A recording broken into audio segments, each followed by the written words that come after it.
Hi, today we're going to do an introduction to velocity, and we're going to do it in the following ways. We're going to do first some basic introductions so we can acclimate to terms and understand them a little better, and then we're going to do an example so we can understand what predictable velocity is, how to use it, how to calculate it, and finally to emphasize that velocity is not productivity.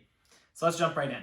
Velocity comes from the world of physics, where in that world, something with a speed per given unit of time in a certain direction is a velocity. So to break that down a little easier for you, if something is going 65 miles an hour, that is just the speed something is traveling. If something is going 65 miles an hour north, that is the speed with a direction, i.e. a velocity. So that breaks down to a speed per unit of time with a direction, i.e. 65 miles per hour north. What does it mean in terms of an agile context? Well, using the same formula, we know that our time frame is fixed. It's a sprint. Usually it's 3 weeks. I know it could be 2 weeks, but we're going to use a 3-week sprint. What is the speed we're going to be calculating? Well, in terms of agile, it's the number of story points done per a unit of a sprint. So story points done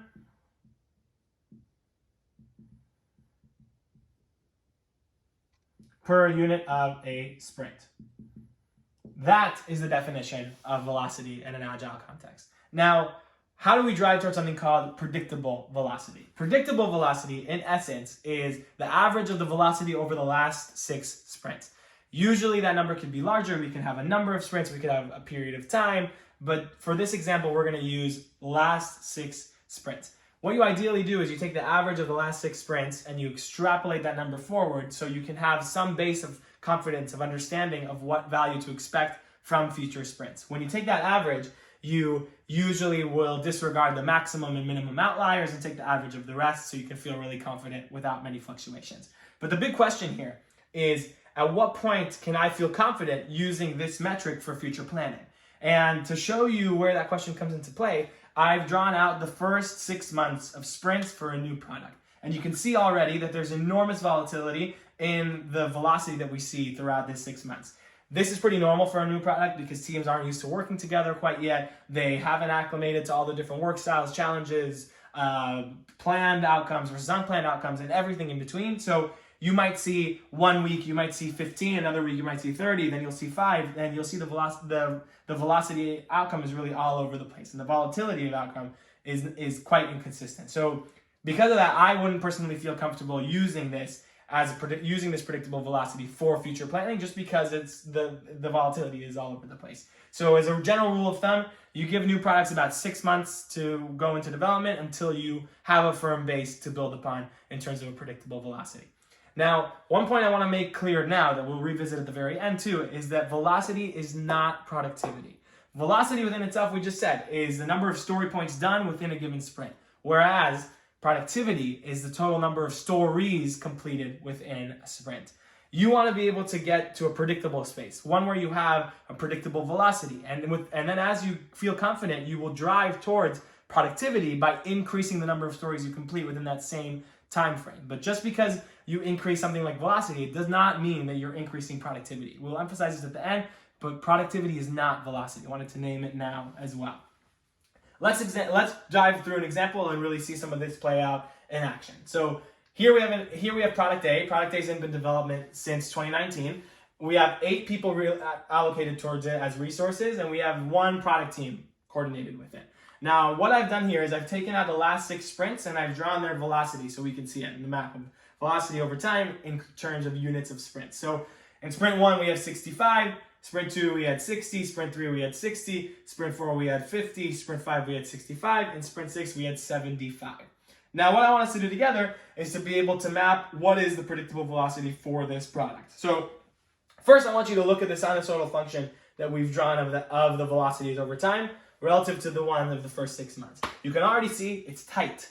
The volatility is close to 0 compared to the first 6 months. And that's great because we want to be able to have consistent and reliable base to be able to build upon for our predictable velocity. So I already feel generally comfortable with the predictability of this space. But as we draw it out, I told you that we would disregard the minimum and maximum outliers, take the average of the rest. So that's exactly what we're going to do. We're going to disregard here it's 50 and here it's 75. So we'll take the average of 65, 65, 60, and 60. over 4, that's 250 over 4. That's about 63. So here the predictable velocity is 63 story points per sprint.